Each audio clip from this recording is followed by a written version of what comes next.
All right. What's going on, ladies and gentlemen? DJ Reese of We Create the Vibes. Let's talk about it. 3 things I'll never do as a DJ. Now, DJs, I'm specifically talking about beginner DJs. I do believe DJs who've been DJing for 10 years and more would definitely understand these things. These are things I kind of really didn't take into consideration when I started my DJ journey 18 years ago. All right.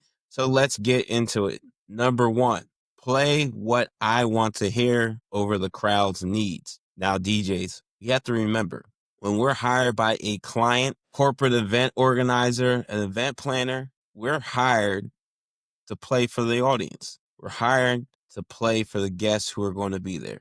So again, it's not about us. It's not about how we feel.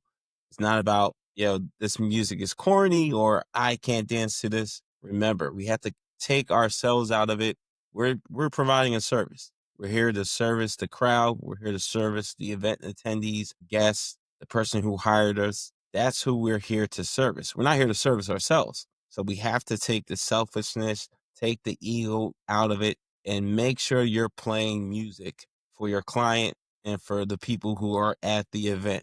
It's a very important. And that also goes into being able to read the room. And before you even read the room, you need to ask your client questions in regards to music. What's the age demo? What do people like to hear? Give me some genres. Give me some top 5, top 20, maybe 15, 20 songs. Or even better, if they have a Spotify playlist or Apple Music playlist, that's amazing. That makes your life a lot easier. Don't be scared to ask for those playlists. If they don't have it, again, ask those questions. What are some genres? What is your preferred genre? What's the crowd or the guests? What would they like to hear? What's their age range? Ask those questions. Number 2, and that kind of falls in with number 1, showing up unprepared. That's a big one.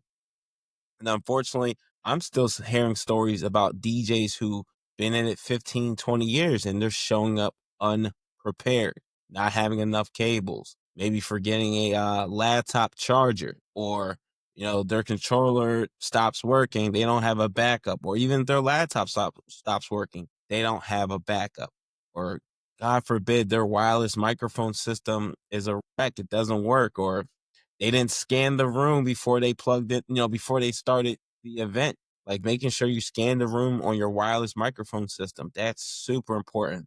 That goes all in the lines of showing up unprepared. Having the wrong music. That's another one. That's kind of goes with the first one, but that's showing up unprepared.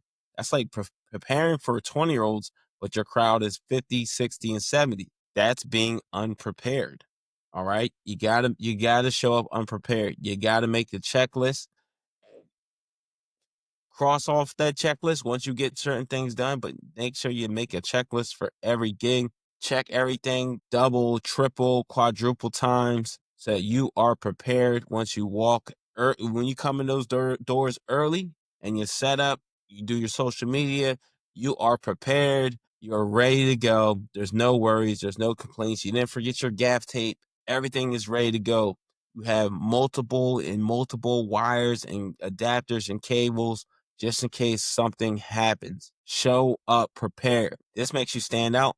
This makes you look like a professional. All right. Because when you don't show up prepared and you're unprepared, you don't look professional.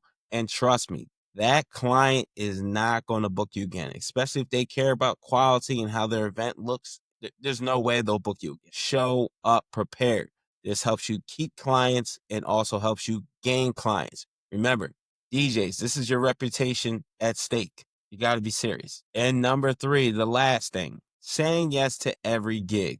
DJs, that's a mistake. I get it. Sometimes we're inclined to think of get the money, get the money, get the money, say yes to everything. Oh, I need money. Trust me, if you're an amazing DJ, you're professional, but also you market yourself well, because it's not just also about being great.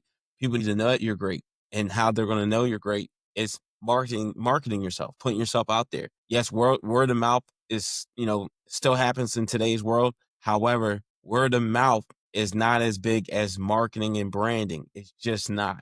We're in 2025 heading into 2026. Things are a lot different than it was 20 years ago. All right. So DJs, remember, saying yes to every gig is not a great thing to do. Every gig may not be something you can do. You may not be the perfect match. Don't think about the money. If you can't really say, if you're not well versed in Bollywood or country, or you're doing a quinceañera and you know nothing about Spanish culture or how the flow of a quinceañera will go, or even a bar mitzvah or a bar mitzvah, you're going to be in trouble. I mean, you can do your research, that can help. But if you really don't want to do this gig, you don't know what's going on, you don't have the bandwidth, you don't understand the ins and outs of what your client is looking for, and you're just saying yes to every gig just to get a couple dollars, that is not wise and it's not smart. And also the gigs that, like, say if you have a certain brand and you may do corporate and you're saying yes to, I don't know, a 1-year old birthday party or a 2-year old birthday party, which is nothing wrong to do. But how are you going to use those videos to brand yourself if your lane is corporate, or if your lane is the club, or you want to get more club gigs and you're doing 1-year old, 2-year old birthday parties? That's not going to make you stand out and say, hey, I'm a club DJ. I DJ at the club a lot. No, why would a club book you and you got videos and branding of you DJing a 1-year old birthday party? It doesn't align to what you say you do. All right. So I'm not saying don't box yourself in. Again, if you're a mobile DJ, event DJ, you DJ everything, that's perfectly fine. But also pricing. If you normally get paid 4 hours 2,000, why would you take a gig that's 4 hours 300? Think about it.